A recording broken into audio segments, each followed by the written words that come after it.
Sticking with weather, warmer temps means many more of us will head out to the water, but there are things in the water that can potentially make you sick. Our Ken McCoy has a story on how you can stay safe this summer.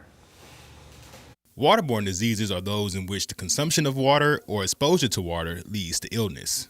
When we're talking about the summer and we're talking about prevention of diseases that might be more likely to occur, creeks, lakes, streams, all the ways that we might potentially contract diseases that really are somewhat preventable. And being in water with an open wound can make matters worse.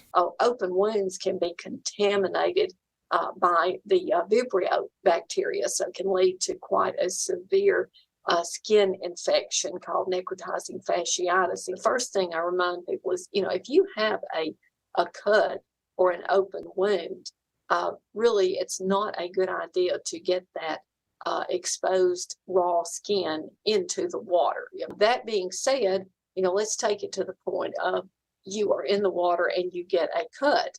Okay, you should come out of that water.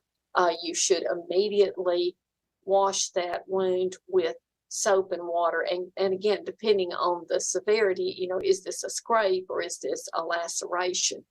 That would be a situation where you need to speak to your medical provider. And there are other preventative measures that those spending time around water should follow. You really need to shower off. Many pools have a shower, close by, and you really need to, shower off before you get in that pool. And in addition, when you're there at the beach or you're there at the pool, there are little snacks around that you'd like to eat. Remind people you really need to keep your hands clean, so before you're, eating, wash your hands off or use a hand sanitizer. In other words, do all the things that you can do to, reduce the bacterial content there. For Fox 54 News, I'm Ken McCoy.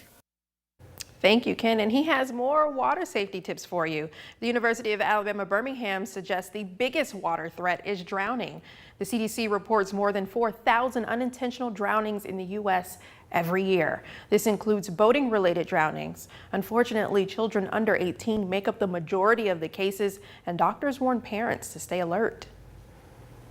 Unfortunately, the majority of drowning victims are kids. The pool doesn't have, appropriate fencing around it, or parents take their eyes off of their kid, and next thing they know, the kid's sort of floating in the pool. So that's tragic and scary. So supervise your kids when they're near and around water. Don't ever take your eyes off